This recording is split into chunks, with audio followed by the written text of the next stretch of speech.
Welcome to another exciting show with Deborah. My conversation was that it sounds like I should have my conversations, but conversations with Deborah. Actually, the last time I saw it, no one caught it. I said a bilingual, but it's a bicoastal dialogue. Actually, it'd be fun. I know. I wasn't going to correct you. I wasn't going to. Well, after I said it, I said, "Oh my God, it's not Anyway, bilingual." how are you? How are you? It's Tuesday, the December the 1st. So we're First, winding our way towards Christmas, are we not? but I don't know. It does well. It doesn't feel like Christmas. Well, I think Christmas is at this point right now a real state of mind. I know my husband and I, Fish, have gone ahead and we already started putting up Christmas decorations on Halloween because it's like the Auntie Mame movie, which I adored with Rosalind Russell. And she was talking about, we need a little Christmas right now. And we do. We need Christmas right now. Yeah, well, I have. In fact, we're this weekend, which is my wife's birthday is next Monday, December 7th. Nice. So we're having a brunch, just the immediate family Sunday, and then we're going to go Christmas tree shopping. Oh, wonderful. Generally, they get like an 8-foot Christmas Wonderful. tree, and by the time the day's over, between her and her mother, it's all decorated. I'm not a decorator. I decorate the menorah. I never had a Christmas. I love it. That's wonderful. That's wonderful. Hey, listen, now you have to explain to everybody, you are wearing a marvelous sweatshirt that says the City College Yeah, of let me get up a little bit because the City College of New York. New York. New York. This Okay. One of my I think it was birthday present or Father's Day present. My son got me the T-shirt. Yeah. Actually, it's a sweatshirt. Very nice. Now, did you go to the City College of New York? The City College of New York, or as we called it then, CCNY.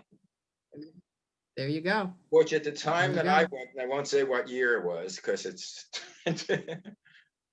it was a long. Who cares? It was a long time ago. I graduated. Actually, it's 55 years ago. I graduated. There you go.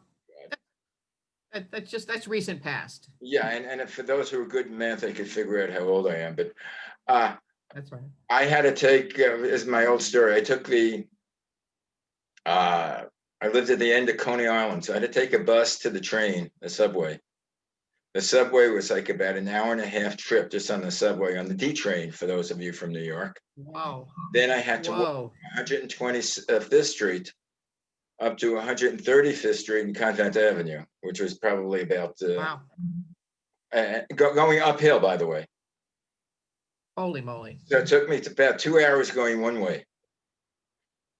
And I don't know if I told the story over here, but the second year I was working in radio, when I was working sales for KFAC, I had a sales call at Pepperdine University, which is my old alma mater.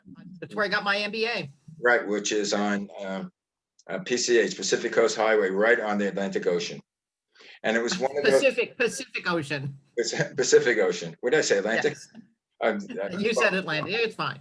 I was thinking about the Atlantic. But anyway, and I had just spoke, it was like in, I think, December or January, and I was just speaking to people in New York. Yeah. And it was snowing, 20 degrees outside. When I went to Pepperdine, it was one of those perfect days in the winter, where the sun is shining and it's about 70, 75 degrees, bright sunshine. And I go to campus and I see all the kids are in cutoffs and T-shirts. Yes. And I thought about trudging up the hill from 125th Street to 135th Street and Convent Avenue in the snow, wearing my stocking cap, combat boots, jeans, fatigue jacket, and freezing my buns off. If I knew then what I knew now, no way. I'd beg, steal, or borrow to come out here. Well, but anyway, the thing about City College, it was free. There you go. Yeah, I could not afford it because my father had passed away. Actually, I graduated in January. He passed away in March, and there was 8. Oh my! So my mother could work And yeah, I mean, thank God she could afford the rent on the apartment, which I think at that time was like about $45 a month. And she could afford the food, but she couldn't afford anything else for me. So I had to have a part-time job. And I think I paid like about $12 for tuition. I had to buy my own books. But my I did the story, same thing. but my I did the same story thing. is very common among a lot of Yep. New Yorkers. In fact, Yep. uh, For me, I realized out of high school that my parents would always talked about me going to college. Unfortunately, I had a business problem, and they were not able to have the money. All the money went into the business, which ended up taking every cent they had. So as a result, I had to go ahead and I spent a year uh, working again to get enough money, and finally decided I needed to go to college. And I went to City College at Golden West College in Huntington Beach. And I remember finally getting a $500 loan. And that's what got me into my little tiny apartment, one room little apartment, and got me my books. And it actually got started my career of journalism because, ironically enough, I had to work days, many days, and also some nights. So I had to take both day and night classes. And as a result, when I went in to pay for my tuition, which was nominal amount, but it was a lot for me, obviously, and as it was for you, I was being charged a health care fee of $8. Now, $8 at that time, and I won't tell you when I graduated because I'm only a little bit younger than you are, but $8 would be one or two books that I needed, either history books or journalism books or whatever the case may be. But I was being charged because I was a day student, and I was being charged because I was a night student. And that's how I got into journalism, because I decided to start writing for the school paper. And I asked my professor, Liz McGinnis, lovely, lovely lady. And she said, well, why don't you find out why? So I started up the food chain, and I found out, absolutely, it took me about a year to come up with the investigation. And the investigation, I had to go all the way up to the Board of Trustees, and I was finally got to the business manager of Coast Community College District, and I was told, what is it going to take for us to get rid of you? What, you want me to pay you or something? Is that what you want me to do? And this is a guy by the name of Corey Thompson. And I said, no. I said, I want you to tell me why, as a day student, I'm being charged $8, and why, as a night student, I'm being charged $8. And you know what the deal was? tell me. The deal was, is if I was being charged twice, as a day student and as a night student, they could increase my visibility by double. So in other words, their average daily attendance would go from one individual helping to increase their ADA. They charged me an extra $8. Well, that came unraveled. In fact, the LA Times managed to pick up that story. That's how I started my journalism career, because once right is right, I needed that $8. And for actually the business manager, Corey Thompson, to offer me a bribe, they ended up giving back over $10 million to the kids. And that's exactly what needed to be done. So I guess that's why I've always been a journalist. I've always enjoyed following the truth. I also then ended up being a private investigator when I was working for public broadcasting, KOCE TV in Huntington Beach. And I always wanted to get to the truth, which brings me to the situation we're now in. Yeah, well, how did you wind up on the wrong side of the truth? Actually, I ended up on the right side of the truth, because bottom line is, I am extremely concerned about this election. As Malcolm, I understand you must be as well. If this were a situation that was reversed, I do believe that people would be as outraged as many of the Trump supporters are outraged right now. Well, before we get on that, I just want to continue with Sure. wind up with the education. Ah, If it wasn't for the free education, supported by the city of New York, I would have never been able to afford college. And right now, I know my sons, the older one went to UCSB, University of California, Santa Barbara, and the other went to Cal Poly, St. Louis Obispo, which they got scholarships, part of it, but they still had to take out loans, which which I'm paying and they're paying out now, and they graduated like 2 and 3 years ago.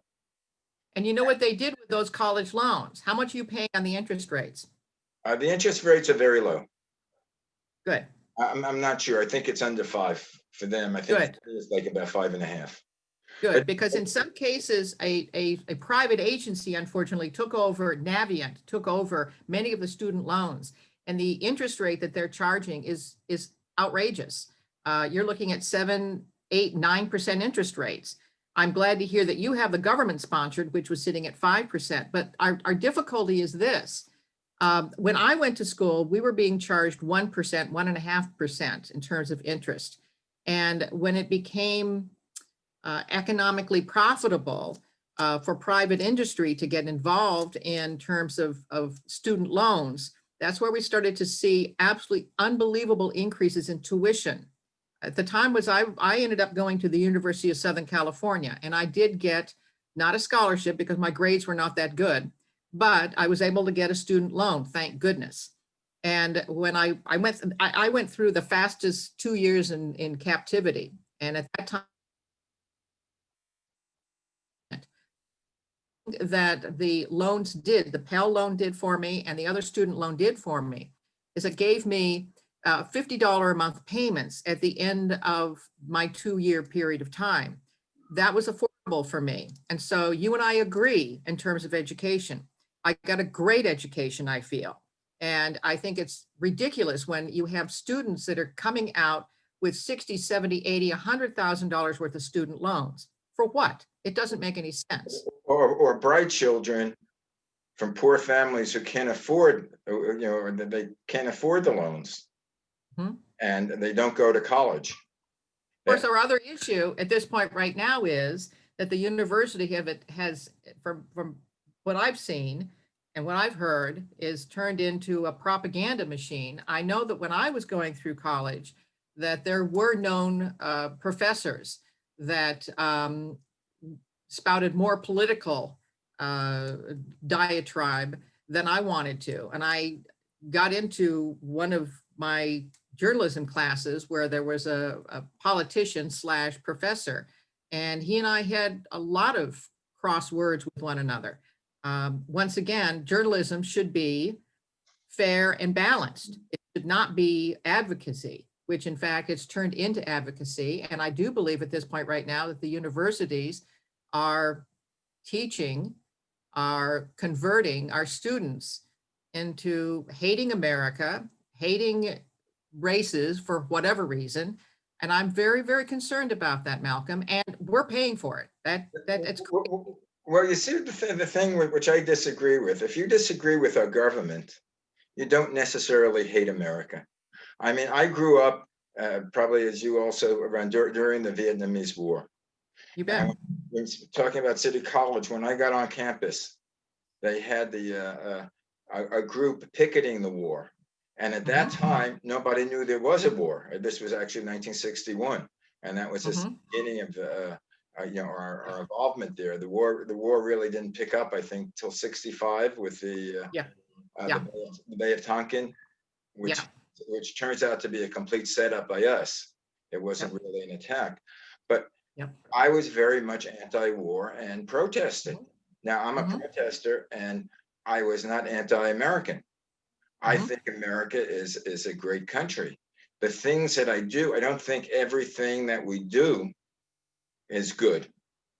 I agree. And there's a certain freedom that we have of protesting, like I agree. Like not getting into the first Iraq war, bombing. I agree. There's a certain things that you protest, and because you protest that doesn't mean that you're anti-American. Same way as I believe with the Black Lives Matters. I'm not Black, and I cannot imagine, with the stories that people tell, middle-class Black families, and you see these guys telling, who have families who say they tell their children how to act, if stopped by police, to be ultra careful. I've never had a conversation with my parents about that. I'm shocked that you didn't. I certainly had a conversation. My mother sat down with me and explained exactly what you needed to do when you were stopped by the police officers, exactly what to do. be that what it may, my concern at this point right now, because here in Greenville, South Carolina, where I'm now living, even though I'm a native Californian, we did have Black Lives Matter protests, and I supported it. I fully supported it. I did not participate, but I fully supported it. What was different about the Black Lives Matter group here was the fact that they worked with police. So in other words, when some outside agitators from outside, from BLM, from outside cities came in and said that to the local BLM members that they should start doing this and doing that and, breaking windows and all of that, the police literally sat down with the leaders of the local BLM and said, listen, you can't be doing this. They know them personally. That's what I like about the fact here in Greenville, we do have community policing, whatever the hell that means. But I do know what it means is that the police officers know and understand some of the leaders of Black Lives Matter. And I think that's very, very important. I think it's important where we had some problems here with gangs of kids running up and down and theft of automobiles and what have you. I was able to call the police, and the police, thanks to the cameras that I have around my house, was able to stop this gang of kids. And once again, I said to the police officer, listen, I don't want these guys going to Sing Sing, but I do want you to tell them this is not the right way to behave. Stealing things out of people's cars, that's not the right way to behave. But once again, what my concern is that BLM has taken and twisted the whole message to the point where you have situations like Portland, where you have ongoing riots, ongoing destruction, and the destruction is of small businesses, in many cases, Black-owned businesses. And I just find it amazing that the perhaps Vice President-elect Kamala Harris went ahead and posted bail for many of these people who rioted in and destroyed businesses in Minneapolis. And now is turning around and saying, oh, poor businesses, we need to do this, we need to do that. That's the hypocrisy is beyond comprehension to me. Why would you do something like that? Well, the question I would have, I think each case is individual. Were these people who were arrested, were they the rioters or were they people that the police picked upon? I remember going back to Vietnam. I remember the 1968 riot. They had the Democratic Convention in Chicago. Horrible. It was horrible. And basically that was ruled a police riot. They unfairly were breaking up legally constitutional demonstrations by students. And so do you think that the demonstrations that took place in Minneapolis with the looting and the burning, was that constitutional? No, I'm not saying that. I'm saying that the people that were arrested, I don't know whether the people were arrested were caught looting, or they like the people that we saw in Washington, D.C., where Trump had to go to the church with his Bible upside down, where the police cleared them out, and there was no reason for them to be cleared out there because they were constitutionally allowed to be there. But Trump wanted to make his big entrance. And Malcolm, he was constitutionally also allowed to be able to go to the church as well. They simply did it for reasons of security. That's all they simply did. And when he left, the protesters came back in place. No harm, no foul. No cameras. What do you mean no cameras? It was the thing was it was a camera op. Donald Trump is a reality television person. He knows how to work it well. He is, if I had a reality show, I definitely have him on. He knows how to work the media. He knows the news cycles. He knows what time to go on, what time to go off. And that is supposed to condemn him? No, I'm saying he's excellent at that. I'm praising him.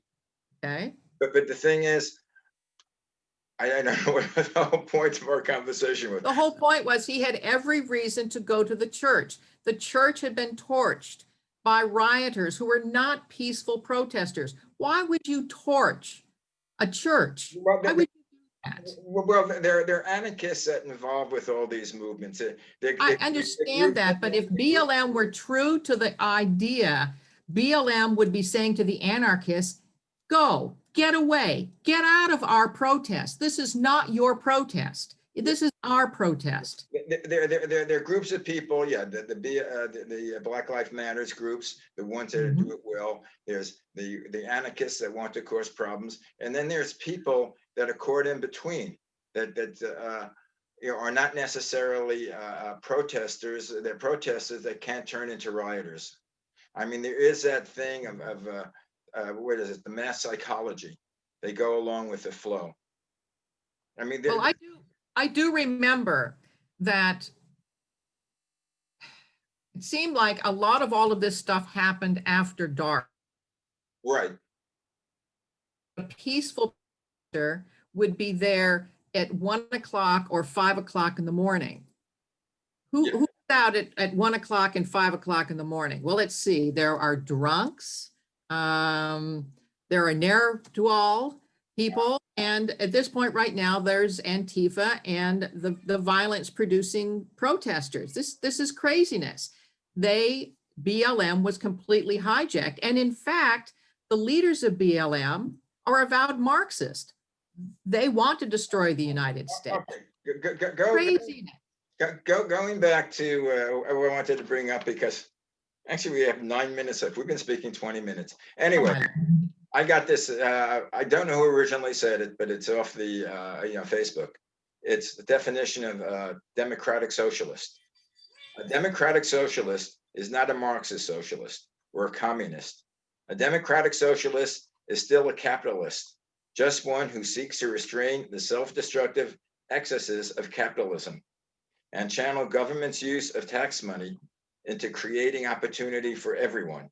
Democratic socialists believe that both the economy and society should be run democratically to meet human needs, not simply to make profits for a greedy few.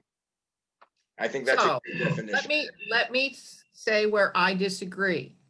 I agree with many of the things in terms of the goals, but I do not agree with the fact that the government has the see-all, know-all knowledge of how to run business. I must say that the incoming potential administration has no idea how to run a business. I trust small business owners. I trust the people who actually have to make a payroll. I trust those people far more. And what's been interesting is that some of the nominees that are going to be coming in, Wall Street at this point is starting to get very concerned. And let me read you a couple of things on my side of things. First and foremost, the Dallas Fed just released their report. Their Dallas Fed indicated the fact that November's economic indicator was sitting at 12 points, down from 19.8 in October. And specifically, new orders were down 13 points. Capacity was down 16 points. Shipments down 8 points. Employment was barely up by 3 percentage points. The point that is being made is that when Texas gets nervous, because in fact, Texas has not closed itself down, we all should start to get nervous. And what's happening at this point is there is now a perception of a pullback with overregulation, with the potential new Biden administration coming in, re-regulation, more tax. The better idea is to run things and to run our lives than we do. Malcolm, they don't. And let me quote, let's go to the Merriam dictionary, Webster's dictionary. And that dictionary, hold on for just a second, talks about, hold on. It's talking about, hold on for a second. Okay. But it's talking about the fact that socialism feels as though government has a better ability to understand how to run things. I don't think the government does. I think that people, you and me and the listeners out there, everybody who's watching this, we know how to run our lives. The government doesn't know how to run our lives. But I trust, as you said previously, I trust a small businessman. Absolutely. I trust you and me. What I don't trust is corporations, because corporations are looking for the bottom line. Corporations are not concerned about people necessarily. They're concerned about profits. And all the And all I the understand that, but the one thing that, let me explain to Yeah. you, the one thing that corporations need are people like you and me. They need to have workers. They need to have the creativity of workers. And I have to tell you, the time that I spent in Hong Kong and in China with my dear late husband, Tom, showed me the fact that when you go ahead and have such centralized rule, that you in fact do not have intellectual curiosity. The Chinese have no intellectual curiosity. That's the reason they need to steal things from us. And the reason they have no intellectual curiosity and innovation is because they've been told not to, that it all comes from the government. It doesn't all come from the government. The innovation, the American spirit comes from you and comes from me, and we need to protect that. That's what I'm most concerned about with this election. We've got to protect that, Malcolm. Well, again, this is where we differ. As I say, I think like the major corporations are the ones that are screwing up the world. So they're the ones, the people with who pollute the air, who pollute the water, who have the waste products. They have to be regulated.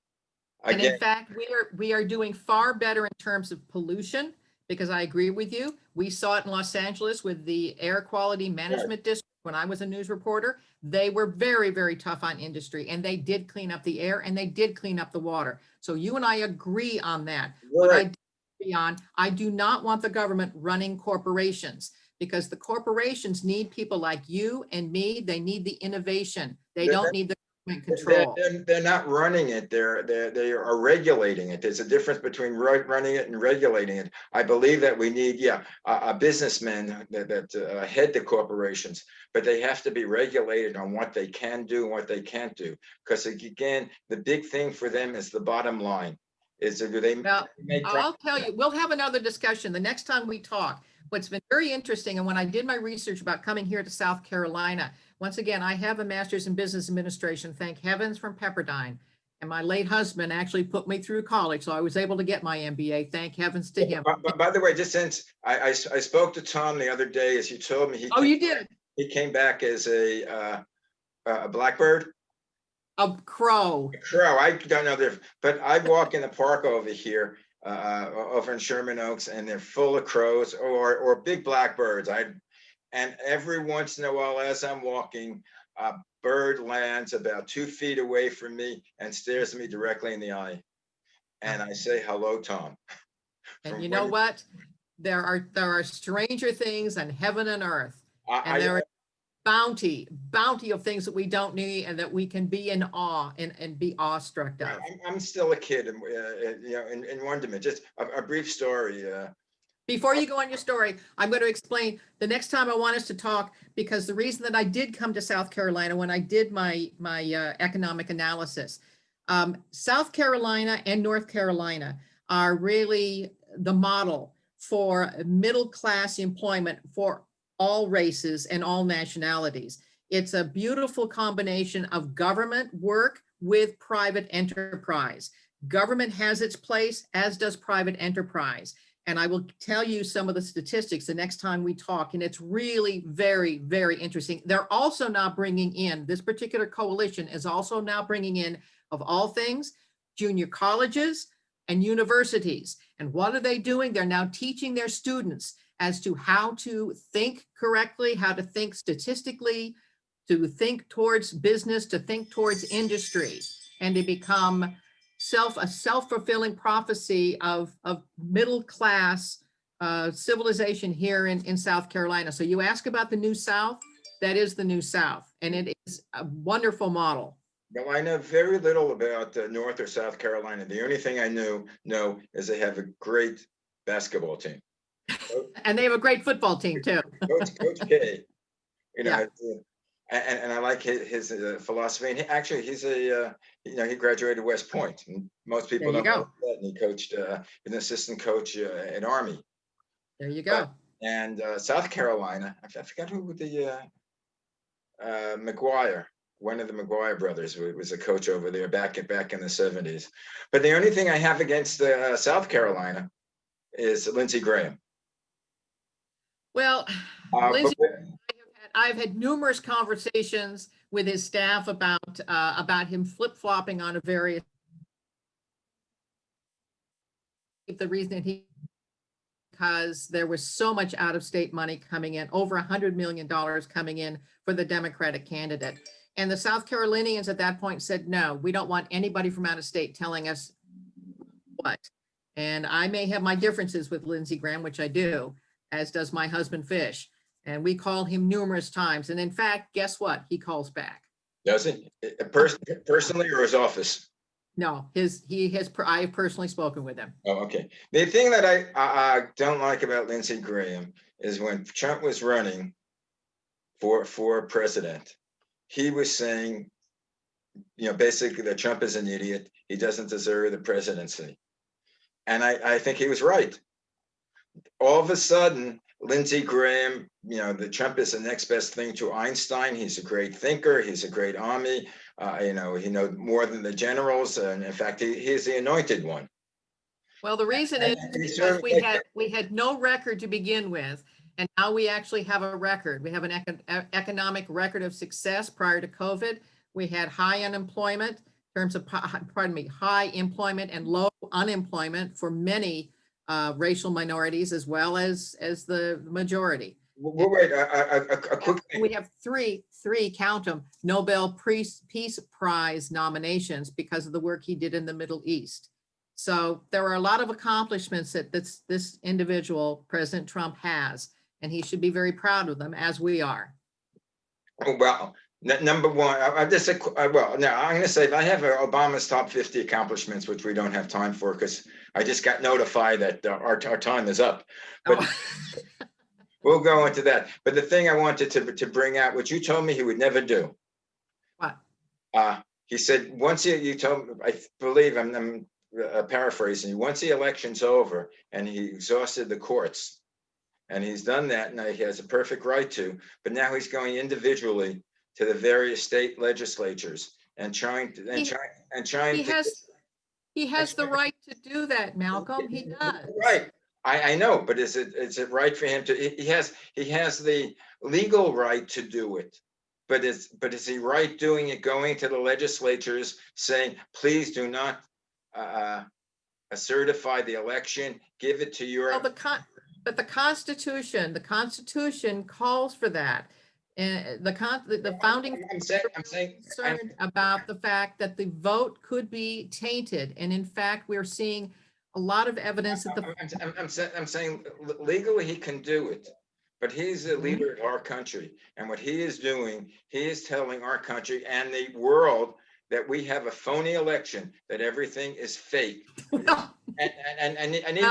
and even though he does not have an ounce of proof, he's going to the courts, and the courts are throwing him out, and even judges that he has appointed or that he has nominated for the roles, they have been against him. There's not one judge who said, oh yeah, Mr. President, you're right, we're going to agree with you. And if he had a judge who agreed with him, then it would be caught in that lower court. The trail is going up to the Supreme Court. That's where it is. Anyway, on those words, I'm going to go into the accomplishments of Obama. And the other thing, which I found out, or I looked into, which you told me, I was amazed when you mentioned the other day, that Sure. Obama has gone to more golfing trips than Trump. And absolutely not true. And check it out in your records. Anyway.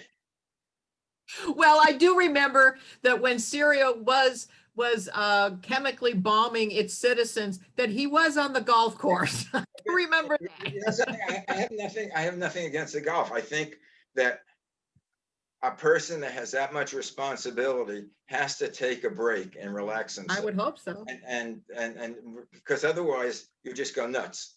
But you see, we're prejudiced because we're not golfers. We don't know. No, but you have to do something, whether it's golfing or gardening or something to relax your body, and especially the president. But he also has his people there that have everything going with him. I mean, he could contact the world wherever he is. So it's not like he's out of touch. He didn't say, okay, I'm going to go away for 2 days. I'll be incommunicado. Don't call me. Anyway, my dear, thank you once again. I don't know when we can either do it later the week or beginning of next week, but let's see what happens. Let's see what happens. How about that? Sounds good. Very good. As usual, send my love to Fish. And my love to all the listeners that are out there. Thank you so much for listening. Okay, speak to you later. Bye. Bye-bye.